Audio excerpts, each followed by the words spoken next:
जय गुरुदेवाय नमः। जय राधे श्याम की। आज हम आपको सुख सागर से तीसरे स्कंद का 5वां अध्याय सुनाएंगे। विदुर जी का मैत्रेय से जीवन के कष्टों का कारण, कष्टों से निवृत्ति का उपाय और ईश्वर द्वारा संसार की रचना एवं वृत्तांत पूछना। श्री सुखदेव जी कहते हैं कि उद्धव के चले जाने पर विदुर जी रोते रोते उस वन में भटकने लगे। वहां से थोड़ी दूर पर मैत्रेय जी का आश्रम था। विदुर जी हरिद्वार में गंगा के तट पर स्थित मैत्रेय जी के आश्रम में चले गए। मैत्रेय जी ने उन्हें बहुत कुछ सांत्वना देकर चुप कराया। तब कुछ स्वस्थ होकर बैठने के पश्चात विदुर जी ने मैत्रेय जी से पूछा, हे भगवान, यह क्या बात है कि मनुष्य जिस सुख के लिए नाना प्रकार के कर्म करता है वह सुख उसे नहीं प्राप्त होता और किसी प्रकार भी उसके दुखों का शमन नहीं होता, किंतु वह उत्तरोत्तर दुखों में ही फंसता जाता है। इस विषय में जो उचित हो वह आप मुझे बताइए, क्योंकि आप परम महात्मा और संसार का कल्याण करने के लिए श्री कृष्ण जी से विमुख अधर्मियों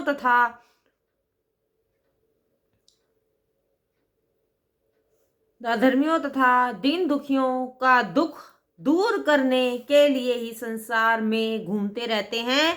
सो हे महात्मन, आप मुझसे सुख का वह मार्ग कथन कीजिए कि जिससे पाकर फिर किसी प्रकार से दुख की आशंका नहीं रहती है। फिर आप हमें यह बतलाइए कि अपनी त्रिगुणात्मिका माया युक्त वह कर्म रहित ईश्वर किस प्रकार इस संसार की रचना करते हैं तथा वे इस संसार की स्थापना करके संसारी जीवों के लिए जीविका भी देते रहते हैं। सो यह कैसे?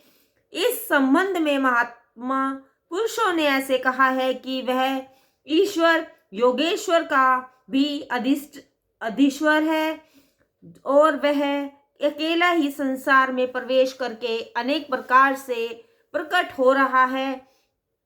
वह मत्स्य आदि अवतार भेदों से क्रीड़ा करने वाला गौ ब्राह्मण और देवताओं का रक्षक तथा यशावंशियों में शिरोमणि है। उन विष्णु जी के चरित्र को सुनने से हम लोगों का मन तृप्त नहीं होता है, परंतु उन श्री विष्णु जी ने जिन तत्व भेदों से लोकपालों सहित लोकालोक पर्वतों के भीतर तथा बाहर वाले लोकों को बनाया है, जिनमें सब प्राणियों का भेद अधिकार किया हुआ प्रतीत होता है, तथा जिस प्रकार संसार के रचिता नारायण भगवान ने सब प्रजाओं के स्वभाव, कर्म रूप और नामों के भेदों का निर्माण किया है, वह आप मुझसे कथन कीजिए। हे भगवान, मैंने व्यास जी के श्रीमुख से ब्राह्मण, क्षत्रिय, वैश्य और शूद्र इन चारों वर्णों के धर्म बार बार सुने तथा तुच्छ सुख को देने वाले उनसे हम तृप्त हो गए हैं, परंतु श्री कृष्ण जी की कथा रूपी अमृत के प्रभाव से हम तृप्त नहीं हुए हैं। फिर यह तो आवश्यक ही है कि आप महात्माओं के समाज से नारदिकों महर्षि जिनकी प्रशंसा करते हैं, उन श्री कृष्ण जी के चरित्र से कौन तृप्त हो सकता है भला? जिन भगवान के चरित्र मनुष्य के कानों में जाकर उनके आवागमन को देने वाले ग्रह स्नेह को काट देते हैं, उनका यशोगान करते और सुनते हैं, मन को तृप्ति कैसे हो सकती है? भगवान वेद व्यास जी भी तो आप ही के मित्र थे कि जिन्होंने महाभारत पुराण का वर्णन किया। उस पुराण में विषय सुख वर्णन के द्वारा मनुष्यों की बुद्धि विष्णु जी की कथा में लगती है। जो श्रद्धा पूर्वक उस पुराण की कथाओं को पढ़ते और श्रवण करते हैं तो धीरे धीरे उनकी बुद्धि बढ़कर अनन्य वैराग्य करती है। अत्यंत वैराग्य करती हुई श्री कृष्ण जी के चरणों में के स्मरण से ही उस प्रसन्न पुरुष के सब दुखों को शीघ्र ही नाश कर देती है। परंतु उन मूर्खों के संबंध में तो कुछ कह ही नहीं सकता कि जो अपने पापों के कारण श्री विष्णु जी की कथा से विमुख रहते हैं। उनकी दशा अत्यंत शोचनीय है, क्योंकि उनका मन वचन शुद्ध नहीं रहता और वे अपने मन को वृथा व्यापार, व्यर्थ के संकल्प, विकल्प, पश्च वासनाओं के अधेड़ बुन में लगे रहकर निशोपर्जन की ही आयु और काल को व्यतीत कर देते हैं। हे दीन बंधो मैत्रेय जी, आप सब प्रकार के से श्रेष्ठ हैं। सो जैसे भ्रमर पुष्पों से शहद निकालता है, वैसे ही आप हम लोगों के कल्याणार्थ कथाओं से में सारांश रूप श्री कृष्ण जी के उस कथा को कहिए कि जिसे सुनकर हम परम कल्याण के भागी बने। फिर आप हमें यह बतलाइए कि वह संसार का नियंता ईश्वर किस प्रकार से अनेक लीलाओं को करता हुआ किस लिए अवतार धारण करता है। श्री सुखदेव जी कहते हैं कि जब विदुर जी ने मैत्रेय जी से ऐसा पूछा, तब उनका बहुत आदर करके मैत्रेय जी ने कहा, हे साधो, लोक कल्याण की दृष्टि से तुम्हारा यह प्रश्न बड़ा ही उत्तम है। तुम जो इस प्रकार से श्री कृष्ण जी में अपना मन लगाए हुए हो, सो यह बहुत ही श्रेष्ठ आचरण है। इससे संसार में तुम्हारा यश स्थायी होगा और तुम बड़े भाग्यशाली हो। फिर क्यों ना हो, तुम तो उन महात्मा व्यास जी के ही वीर्य से उत्पन्न हुए हो कि जिन्होंने लोक कल्याण के लिए वेदों का न्यास करके संसार को अजर अमर साहित्य प्रदान किया है। सो तुम्हारे लिए यह कोई आश्चर्य की बात नहीं है। तुम अवश्य ही विष्णु जी के अनन्य भक्तों में से एक ही हो। मैं भली भांति जानता हूँ कि भाई विचित्र वीर्य की दासी रूप स्त्री से व्यास जी ने ही तुम्हें उत्पन्न किया है। सो तुम महात्मा न यमदेव के ही समान प्रजाओं को दंड विधान देने वाले तथा मांडव्य ऋषि के शाप से उत्पन्न हुए हो। फिर तुम में ऐसी तीक्ष्ण बुद्धि क्यों न होवे। मैं जानता हूं कि भगवान श्री कृष्ण जी तुम्हारा सदैव तुम सम्मान करते हैं, क्योंकि यदि तुम उन्हें इतने प्रिय न होते तो चलते समय वे तुम्हें उपदेश देने के लिए मुझसे कदापि न कहते। उन्होंने मुझे यह भी आज्ञा दी है कि मैं तुम्हें उनका गुप्त ज्ञान बतला दूं। अच्छा तो सुनो। संसार के पालन, उत्पत्ति तथा संहार के लिए योग माया से बड़ी हुई जो भगवान कृष्ण जी की अमृत रूप कथाएं हैं, उनको मैं क्रम से कहता हूं। जब महाप्रलय हो जाता है, तब यही भगवान श्री कृष्ण चंद्र की जो संसार में आकर अनेक प्रकार की बुद्धियों से दिख पड़ते हैं, एक हो जाते हैं, तब वे सर्वथा एक ही रूप रहकर परम प्रकाशमान भाव से विद्यमान रह अपनी समसत योग माया को समेटे हुए अविद्यमान से पड़े रहते हैं। परंतु उस दशा में भी उनकी चैतन्य शक्ति नहीं सोती और वे सर्वथा चैतन्य रहकर ही सुषुप्त अवस्था में अदृष्टवत किसी पदार्थ को न देखते हुए पुनः सृष्टि निर्माण के लिए काल की प्रतीक्षा करते रहते हैं। जब वह समय आता है जब वे अपनी कार्यकारिणी माया के द्वारा फिर इस संसार की रचना करते हैं, जब काल उनकी गुणमयी माया में शोभ करता है, तब वे प्रकृति की अधिष्ठिता आत्मा के अंश रूपी पुरुष चैतन्य रूप आभास को धारण करते हैं।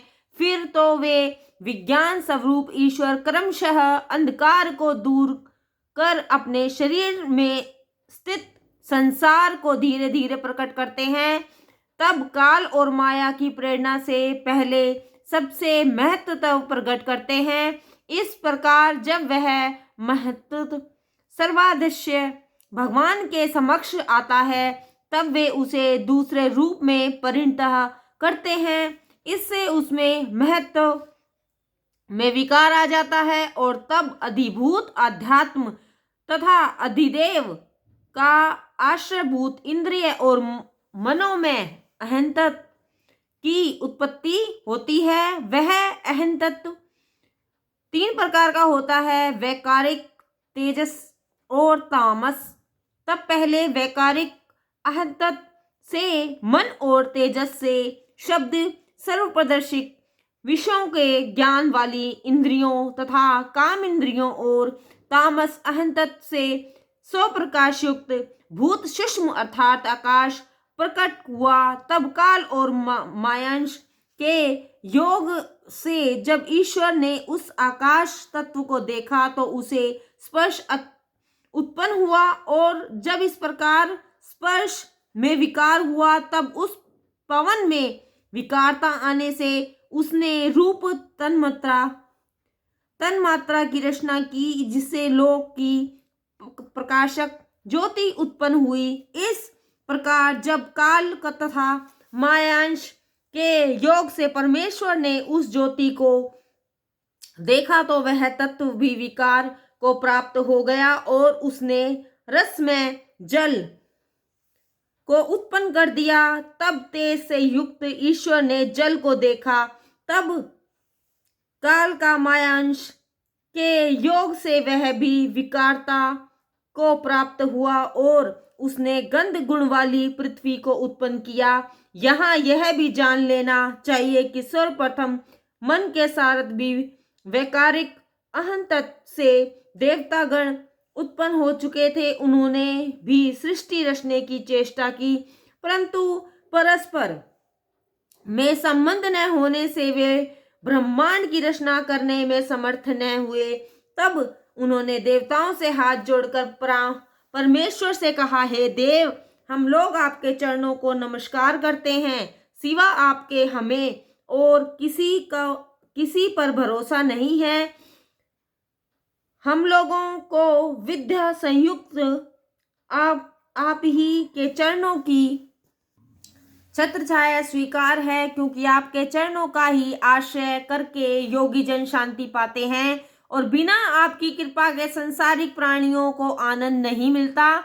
आप ही श्रीमुख से वेदों की उत्पत्ति हुई है और पापों को दूर करने वाली श्री गंगा जी भी आप ही के चरण से उत्पन्न हुई है। आपका परम पावन चरण कमल तीर्थ रूप है। अतएव हम सब आपके चरण की शरण में प्राप्त रहना चाहते हैं। आप हम सबको स्वीकार कीजिए, क्योंकि बिना आपके कुछ नहीं हो सकता। जब आपकी कृपा होती है तभी मनुष्य श्रद्धा तथा श्रवण पूर्वक वैराग्य युक्त होकर ज्ञान के आश्रय से बुद्धिमान होते हैं। आप संसार के जन्म पालन तथा संहार के लिए ही संसार में अवतार लेते हैं। आपके जिन चरणों की छाया में भक्त अभय रहते हैं, हमें आपके उन्हीं चरणों की आशा है, क्योंकि आप संसारी मोहमाया से परे संसार के कर्ता और भक्ति भाव के परम स्थान हैं। आपके जो चरण कमल मुनियों को भी दुर्लभ हैं। हम लोग उन्हीं चरणों का भजन करेंगे, परंतु दुष्टों को इसका पता नहीं हो सकता, क्योंकि उनकी दुष्ट इंद्रियों की वृत्ति ने तो उनका मन ऐसे हर लिया है कि वे आपकी लीला में कथाओं से युक्त आपके भक्तों को देख भी नहीं पाते। किंतु हे देवादिदेव, जिनका चित्त आपकी विराट भक्ति से निर्मल है, जो आपकी अमृत रूप कथाओं को पान करने के लिए भ्रमर रूप हैं, जिनमें वैराग्य का अंश विद्यमान है और जो उस प्रकार से ज्ञान पाकर वैकुंठ को प्राप्त हो गए हैं, वे हमारे लिए सर्वथा वेदनीय हैं। इस प्रकार सर्वथा वंदनीय हैं। इसी प्रकार जो अन्य धीर मनुष्य की, जो अपनी समाधि के योग बल से बलिष्ठ माया को जीतकर बलपूर्वक आपको प्राप्त होने के लिए परिश्रम करते हैं और उस पर ही उन्हें थकावट नहीं आती। हम सब देवता उनके सहित आपके चरणों की वंदना करते हैं। हे ईश्वर, हे लोकों के नियंता, आप ही ने हमारी रचना की है, इससे हम सब आप ही की शरण में आए हैं। यद्यपि अहंकारवश हम सब ने चाहा था कि हम स्वयं ही अपने लिए एक ब्रह्मांड की रचना कर लेवें, परंतु आपस में ठीक संबंध न बैठने से हम उसमें कृतकार्य न हो सके, हमें सफलता ना मिली। परंतु हमारी यह बड़ी इच्छा है कि अवसर प्राप्त होते ही हम किसी एक ऐसे नवीन ब्रह्मांड की रचना करके आपको समर्पण करें कि जिसमें सब प्रकार का सुख विद्यमान हो और आप सहित हम सब उसमें वास करें। फिर सृष्टि के और जितने प्राणी हैं, हम तुम दोनों के लिए बलि देकर अन्न को भोजन करें, परंतु हमारी यह इच्छा बिना आपकी कृपा के पूर्ण नहीं हो सकती। अब आप सब कारणों सहित हम देवताओं के हृदय में वास करें। यद्यपि आप अजन्मा और सर्व सात्विक गुणों के धाम हैं, तथापि हम यह भली भांति जानते हैं कि आप जन्मादिक कर्मों के कारण भूत स्वर्ग और महत्व स्वरूप वीर्य को धारण किए रहते हैं। सो अपने महत्व से आपने हम लोगों को किस लिए उत्पन्न किया है? हम लोग आपकी क्या सेवा करें? इस समय आप सृष्टि रचना करने में व्यस्त हैं। जीवों पर आपकी दया अपरंपार है। सो आप हम सबको भी ऐसा ज्ञान दीजिए कि जिससे हम इस सृष्टि कार्य के लिए आपकी सेवा कर सकें। जय गुरुदेवाय नमः। जय राधे श्याम की।